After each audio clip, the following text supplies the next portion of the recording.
முதல் சக்கரம் மூலாதாரம். ஸ்தலம் திருவேற்காடு. ஸ்ரீ கருமாரி அம்மன் கோவில். இதற்கு குருநாதர் மூர்க்க நாயனார்.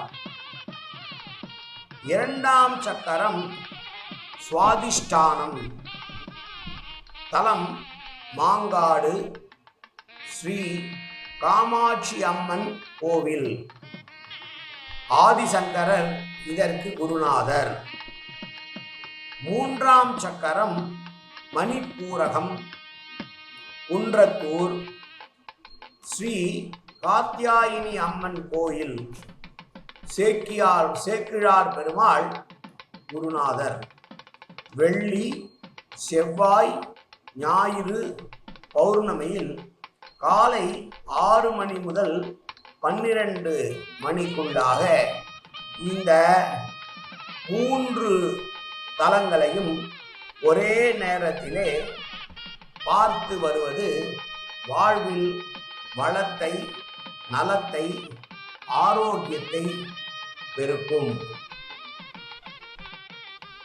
திருமண தடை நீங்க வேண்டும் என்பதற்காக உங்களுக்காக காத்யாயினி மகாதேவி, மகாமாயே மகேஸ்வரி, நந்தகோப சுதம் தேவி பதிம்மே தாகுமர்கசி, சர்வமங்கள மாங்கல்யே சிவே சர்வார்த்த சாதகே, சரண்யே திரியம்பகே கௌரி நாராயணி நமோஸ்துதே. குன்றத்தூரில் உள்ள ஸ்ரீ காத்யாயனி அம்மனை தொடர்ந்து 3 வாரம் தரிசனம் செய்து வந்தால் கல்யாண வரம் அருள்கிறார். காத் என்றால் திருமணம், அயனம் என்றால் 6 மாதத்தில் திருமணம் என்பது ஐதீகம். காஞ்சி என்று சொல்லக்கூடிய காஞ்சிபுரம் மாவட்டத்தில் ஸ்ரீபெரும்புதூர் வட்டத்தில் செல்வமணி குன்றத்தூர் அப்படின்னு சொல்ற ஒரு ஊர். அந்த ஊரில் தெய்வ சேக்கிழார் பெருமான் கட்டிய திருநாகேஸ்வரன் கோவில் வந்து தெற்காக ஒரு 1 கிலோமீட்டர் கோயிலில் முருகன் கோயில், குன்றத்தூர் முருகன் கோயில் மலையடிவாரத்தில் கீழே 100 மீட்டர் தூரத்தில் நடைபெற்று இருக்கக்கூடியது இந்த கல்யாணவரம் பெறும் காத்தியாயினி கோயில். இந்த கோயிலை பொறுத்தவரையில் மகாநதியில் காத்தியாயினி கோயில் கொண்டிருக்கிறார். இங்கே மங்களமாரி என்ற மந்தவெளி அம்மன், அப்புறம் கங்கை அம்மன் கோயில் கொண்டிருக்கிறார். மொத்தம் வந்து 3 சக்திகள் உண்டு. அதே மாதிரி திருவேற்காட்டில் இருக்கக்கூடிய காப்பும் கருமாரி, அப்புறம் மாங்காடில் இருக்கக்கூடிய கருணை வெள்ளியால் காமாட்சி அம்மன், அப்புறம் இங்கே காத்தியாயினி அம்மன் சுந்தரகாண்ட கலாலானவர். இவங்கள்கிட்ட என்ன விசேஷம் இந்த கோயில் அப்படின்னு கேட்டால் 12 கிலோமீட்டரில் ஒரே ஒரு சிறந்த கோயில் அமைந்திருக்கு.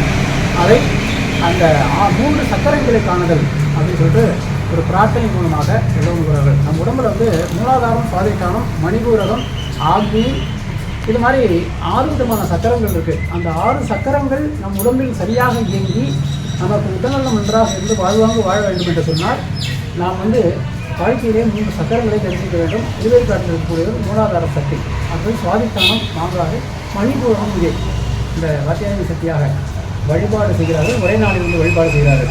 அங்கே காத்தியாயினி தேவியை பொறுத்தவரையும் அப்படின்னு சொல்லி கேட்டால் காத்திருந்தால் திருமணம், அயனம் என்று சொன்னால் 6 மாத காலம் என்று சொல்லுவார்கள். அதாவது இந்த தேவியை வழிபாடு செய்வதால் 3 வாரங்கள் வந்து அர்ச்சனை செய்தால் காத்திருந்த திருமணம், அயனம் என்று 6 மாதம், ஒரு வருஷத்துக்கு 2 அயனங்கள், உத்தராயணம், தட்சிணாயணம் சொல்லிட்டு ஒரு அயனம் முடிவதற்கு திருமண பேட்டை தந்து கொடுத்தாரு.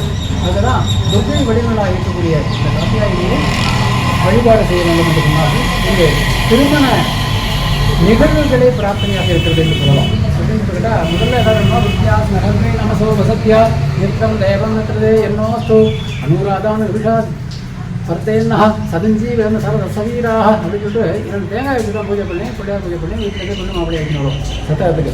அதே மாதிரி அடுத்து 2வது கேட்குறது மஞ்சள் கயிறு கட்டுதல். அரச பூஜை பண்ணி பிள்ளையார் பூஜை பண்ணிட்டு மஞ்சள் கயிறு கட்டுதல், அதுதான் 2வது வாரம் பண்ணுறோம். 3வது வாரம் வந்து நவகிரக நாயகியாக இருக்கக்கூடிய அம்பிகையை அர்ச்சனை செய்து எனக்கு எல்லா கிரகங்களும் நல்லபடியாக ஒரு மன வாழ்க்கையை அமைத்து தர வேண்டும் அப்படின்னு சொல்லிட்டு பிரார்த்தனை பூஜை பண்ணிவிட்டு ஜென்ம பத்திரிகா பூஜை பண்ணிட்டு 3வது வாரம் வந்து அதை வச்சு எடுத்துன்னு போவாங்க. அது ஒரு சம்பிரதாயமாக இருக்குது. அப்படி திருமண யோகம் நடக்காமல் நிறைய பேர் வர்றவங்களுக்கு என்ன பண்ணுறாங்கன்னு சொல்லிட்டா 26 வயசு மேலே ஆகிவிட்டால் அவங்களுக்கு ராமேஸ்வரி துளசி யஜ்யம் அப்படிங்கிற ஒரு யஜ்யத்தை பண்ணுறாங்க. அதை செய்வதன் மூலமாக அவர்களுக்கு இந்த தாரம் என்ற தோஷம் நீங்கி, தாரம் அமைவதற்கான தடை நீங்கி அங்கே திருமணத்தை கிடைக்கிறது அப்படிங்கிறது ஒரு ஐதீகமாக இந்த கோயிலில் இருக்கிறது. அதனால் அது பக்கத்தில் நீங்கள் பார்த்தீங்கன்னு சொன்னாக்கா மணிபூரக சக்கரம் என்று சொன்னால் என்னென்னா அங்கே சிந்தாமணி கிரகம் இருக்க வேண்டும். பக்கத்தில் பார்த்தீங்கன்னா மங்களமாரி தேவி இந்த இடத்துல அஷ்டலட்சுமிகள் சூழ்ந்த ஒரு ஏகதரமான கருவறை இங்கே கோயில் கொண்டிருக்கிறார். அதனால்தான் இங்கே ஒவ்வொரு பௌர்ணமி என்றும் அத்திமர மகாலட்சுமி இங்கே வந்து எல்லாருக்கும் சேவை சாதிக்கிறார். அதை பார்க்கறதுக்கு எல்லாரும் வராங்க. ஆமாம், அதனால் இந்த கோயில் அஷ்டலட்சுமி கோயில் இருக்கக்கூடிய இடத்துல கடம்பீர் கணபதி இருக்கிறார், தோரண கணபதி இருக்கிறார். தோரணமே முதன்மை பிரதான கணபதியாக அம்பிகை வலது நகையை அமைச்சர் கொண்டு எல்லாருக்கும் கடன் தீர்ப்பதற்கு தீர்வு எழுதுகிறார்களுடைய கொம்பினாலே என்ற ஒரு சம்பிரதாயம். அதனாலே செவ்வாய்க்கிழமை ஞாயிற்றுக்கிழமை வழிபாடு கொள்வாங்க. அந்த தோரண கணபதியை வழிபாடு செய்துவிட்டு மங்களமாரியை வழிபாடு செய்துவிட்டு அதுக்கப்புறம் இந்த இடத்துல பிரதானமாக இருக்கக்கூடிய மூலமூர்த்தியாக இருக்கக்கூடிய காத்தியாயனி தேவியை வழிபாடு செய்கிறார்கள். அர்ச்சனை செய்கிற பொழுது ஆண்களுக்கும் சரி பெண்களுக்கும் சரி இந்த திருமணத்தை 6 மாதத்திற்கு சுற்றுகிறது அப்படிங்கிறது எல்லோருடைய நம்பிக்கையாக இருக்கிறது. அதை எல்லோரும் செய்து கொண்டு வாழ்க்கையில் நல்ல வாழ்க்கை வாழ வேண்டும். முதல் வார பூஜையாக ஸ்ரீ காத்யாயனி அம்மன் சன்னதியில் அம்மனுக்கு அர்ச்சனை செய்து கிரக தோஷங்கள் நீங்க வேண்டிக் கொள்ள வேண்டும். இரண்டாவது வார பூஜையாக ஸ்ரீ காத்யாயனி அம்மன் ஆலயத்தில் உள்ள தளம் விருஷகத்திற்கு பூஜை செய்து அம்மன் சன்னதியில் மஞ்சள் காப்பு கட்டிக்கொள்ள வேண்டும். மூன்றாவது வார பூஜையாக ஸ்ரீ காத்யாயனி அம்மனுக்கு ஜென்ம பத்திரிகா பூஜை செய்ய வேண்டும். இந்த பூஜையில் திருமணம் ஆக வேண்டிய ஆண் அல்லது பெண் ஜாதகத்தை அம்மன் சன்னதியில் வைத்து ஆகம பிஜ மந்திரங்கள் சொல்லி பூஜை செய்யுங்கள். ஜாதகத்தில் உள்ள தோஷங்கள் நிவர்த்தியாகும் என்பது ஐதீகம். ஜாதகத்தில் உள்ள தோஷங்கள் நிவர்த்தியாகும் என்று ஐதீகம். கோவில் காலை 8 மணி முதல் 12 மணி வரையிலும் மாலை 5 மணி முதல் 8 மணி வரையிலும் திறந்து இருக்கும்.